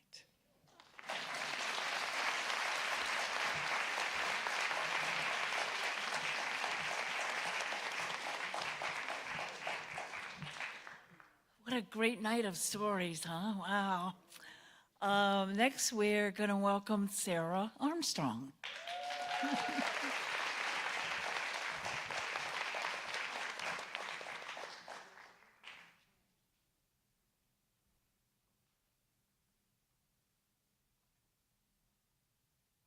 Prince Norman walked into his mother's rose garden. It was a beautiful place.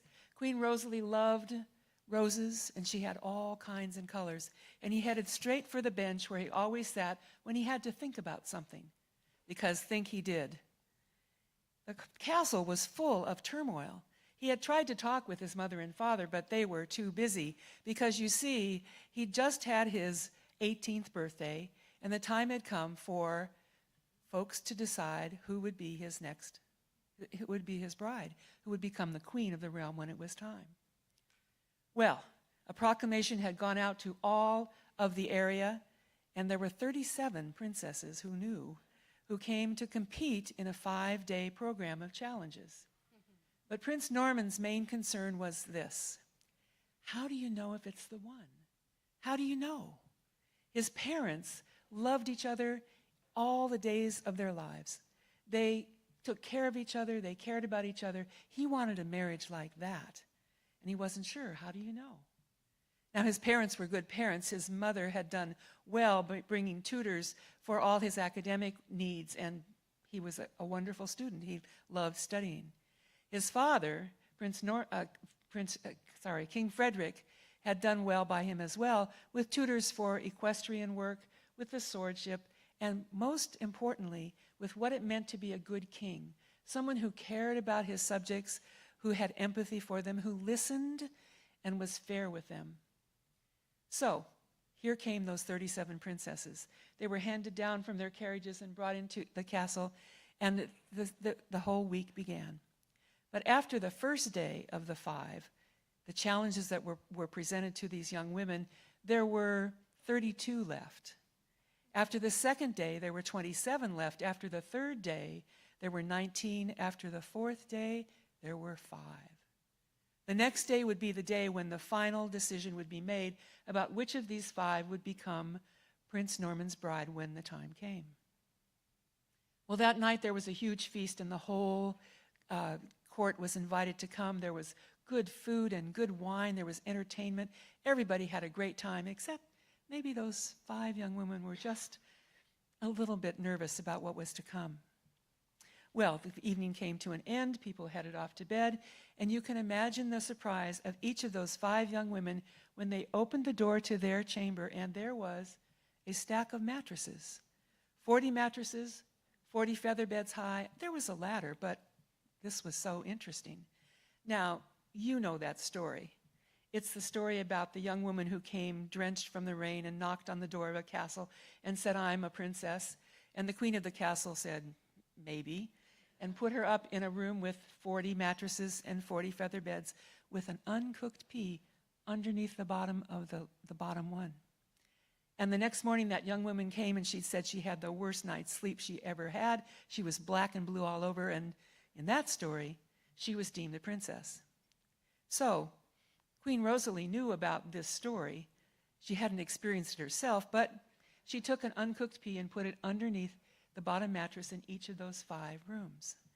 Now, she had a plan B in case more than one of the young women came black and blue and complaining about her sleep, and so she was set for the night. The next morning rose beautiful, clear, sunny day, and Prince Norman went into that rose garden again to pick a good, beautiful rose for his mother for the day's trials. He reached his hand in towards that rose, and a thorn went deep into his finger. It really hurt. Oh, it bled. But the royal gardener was right there with a piece of cloth to wrap around that finger, and it was fine. Well, the 5 young women came down for breakfast. Queen Rosalie awaited what they had to say. Each of them said they had the best night's sleep they'd had in their lives. Now, her plan B would work for this situation as well, thank goodness, and she told the young women that they would have a couple hours to prepare a skill or a craft or something they would like to share with the court, an ability that they had. So off they went, and a couple hours later, everyone came back. The court was full again. The royals were on their thrones. And the first young woman stepped forward, curtsied, and said, "I'd like to sing for you." And she sang so beautifully. Her voice went to the high notes and the low notes, all the notes in between. It was an exquisite song, and everyone clapped. The second young woman stepped forward, curtsied, and said, "I'd like to show you my prowess at archery." And no matter how far they put the targets out, she was able to hit the bullseye in each one, and her style was wonderful. Again, everyone clapped. The third young woman came forward and reached a parchment to King Frederick, and as he opened it, it was an architectural drawing of a room she thought would add to the castle, and it was well conceived, it was beautifully done, to scale, very creative, and everyone clapped. The fourth young woman stepped forward, curtsied, and said, "Your realm encompasses many villages that have their own customs and their own ideas. I'd like to show you some dances from a selection of them." And she leapt, and she twirled, and she flowed, and it was a beautiful presentation, and everyone clapped. The fifth young woman came forward and curtsied and looked a little diffident, and she approached Prince Norman and said, "May I ask you a question?" "Of course," he said. "What's wrong with your finger? Are you okay?"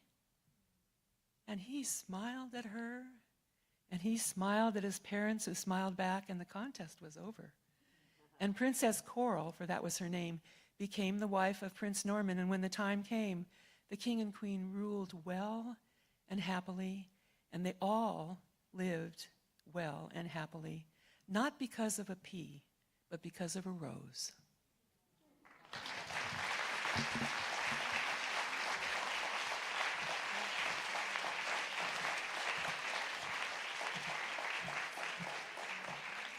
Okay, all together now. Aww. Aww, that was so sweet. Tracy. Trudy, I'm sorry. I'm sorry, I don't have my piece of paper with me. Duh. Trudy, come to the stage, please. Everybody knows you. Is there anyone here that does not know you? Probably. One or two, maybe. Anyway, welcome, Trudy, to the stage.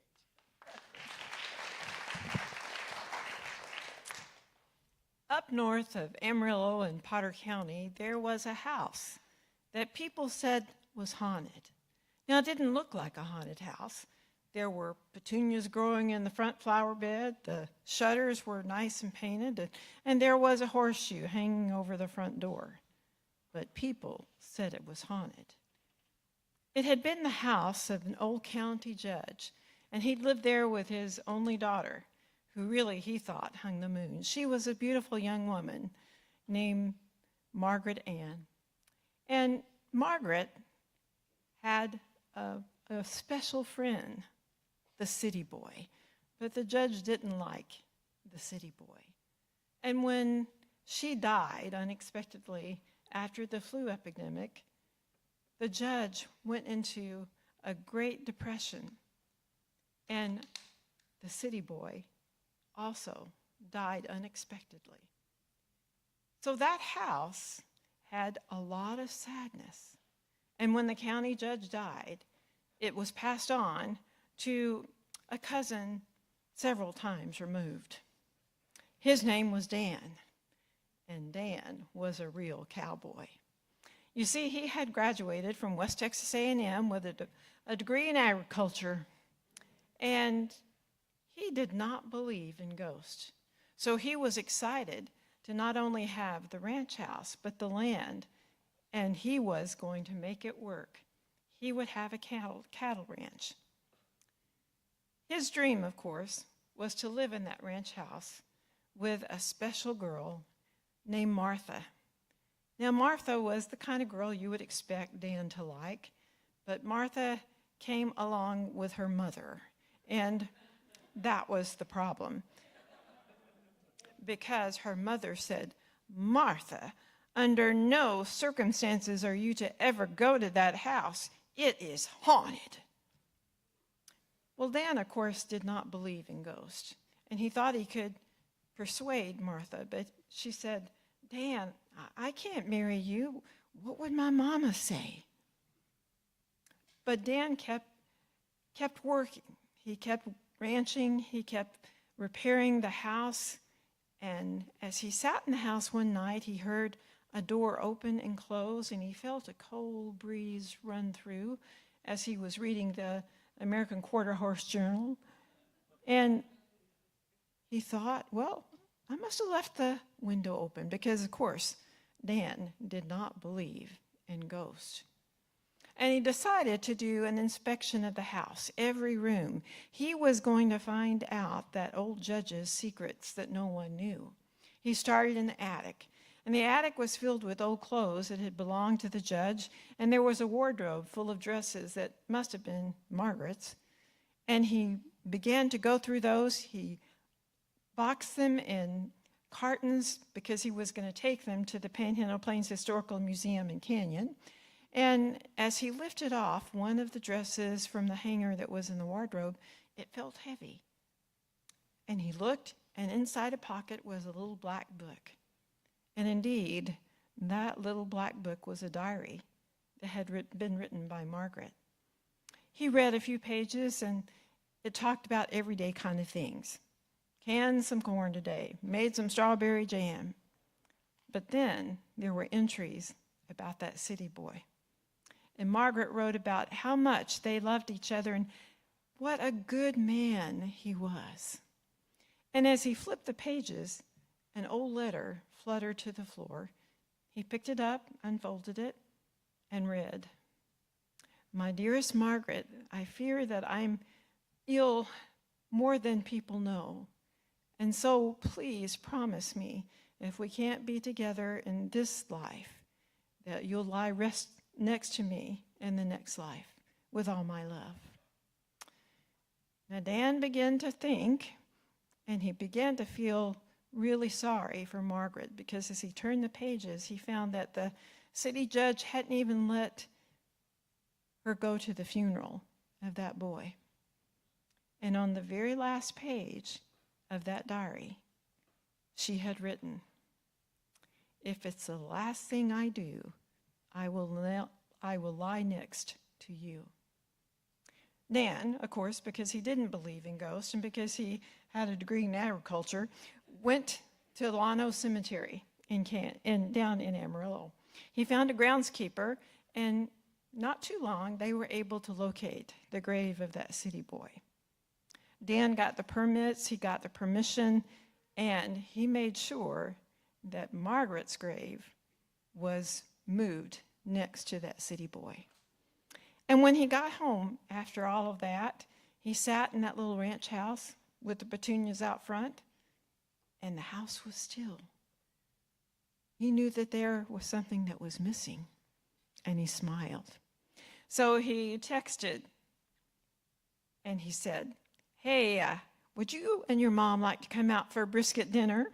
And even Martha's mom likes brisket so much that she came. And when they walked in, they saw the table set with beautiful tablecloths and silver, and those little vanilla-scented candles were burning. And Martha's mom took a big breath. And she says, "This is a perfectly fine house. If there were a ghost here, I could smell it." Of course, she was just smelling the vanilla candles, you know. So not 6 weeks later, Dan and Martha got married. And they made that home, their home in that little ranch house. The stories that people had told about that house were soon forgotten, and people never referred to it as a haunted house anymore. Except for one person. Because you see, Dan really did believe in ghosts.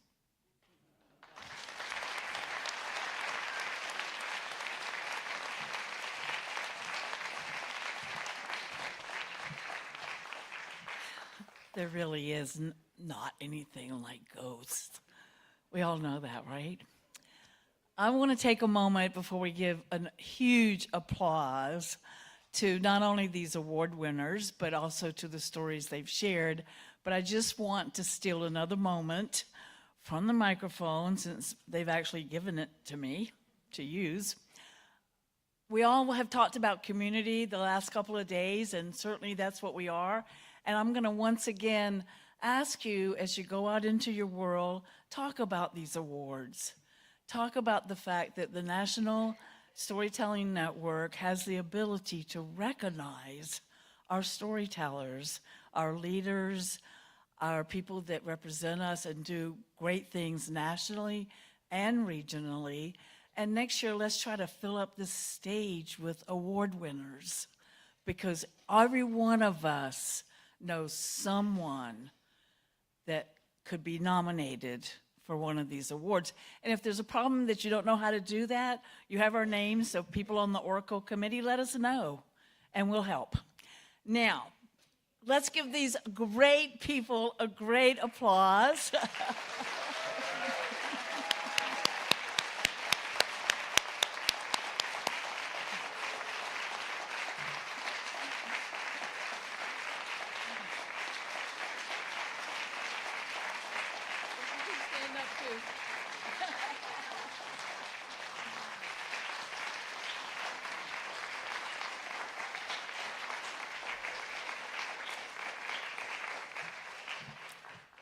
Our award winners for this year. Thank you. Caleb's going to come on up because this is the time when we're going to let you know who is the winner of the raffle. Yeah.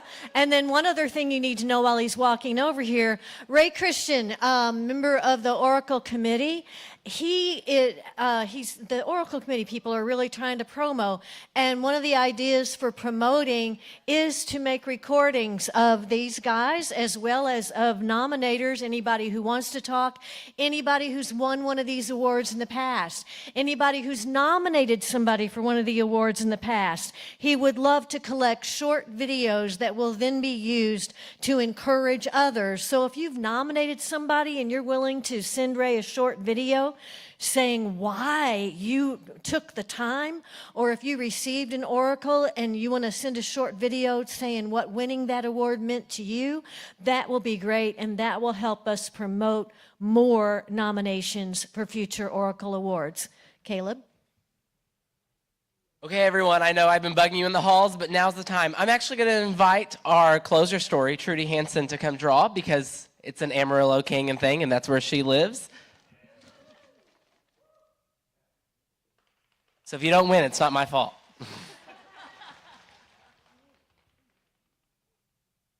Okay, everyone have them out?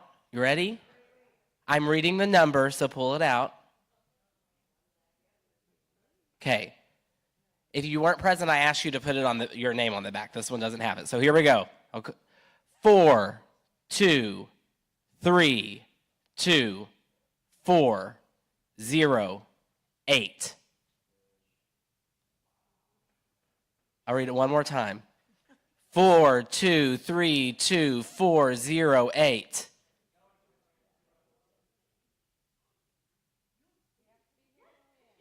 We got it. Oh, is it? Katie's our winner. Katie, after, come talk to me.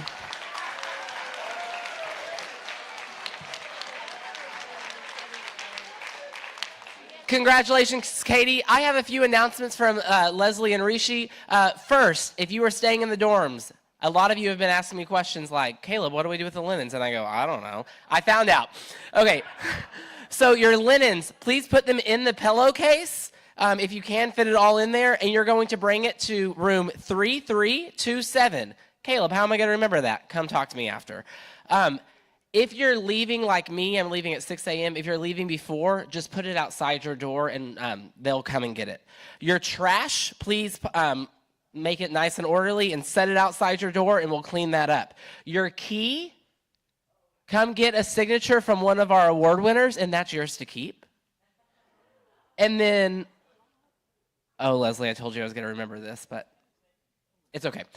So the other things that I needed to announce from them is tomorrow, the Up and Sing, that is going to be the opening thing tomorrow, is no longer going to be in the Onyx room. It's now going to be in the front dining hall.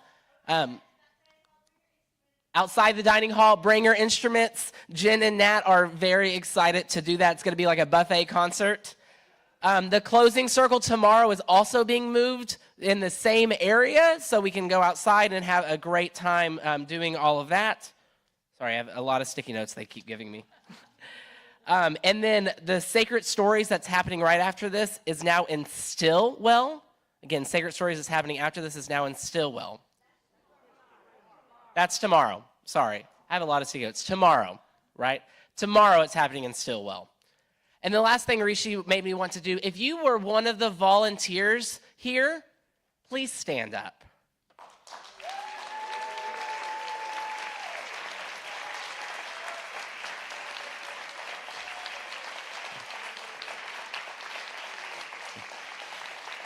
Thank you so much for volunteering. Thank you so much for your time.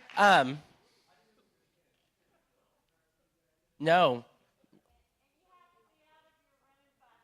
That's what it was on the side. You have to be out of your room by 2 p.m. 2 p.m., okay?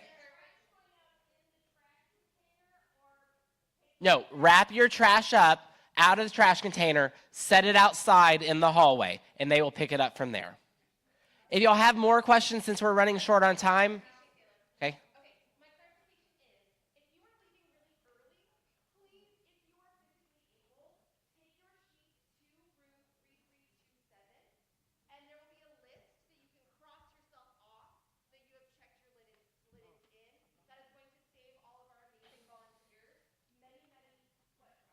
So Emily said if you are leaving before, please drop it off at 3327. Again, I have that number right outside.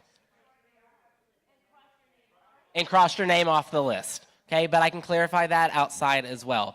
Okay. Okay.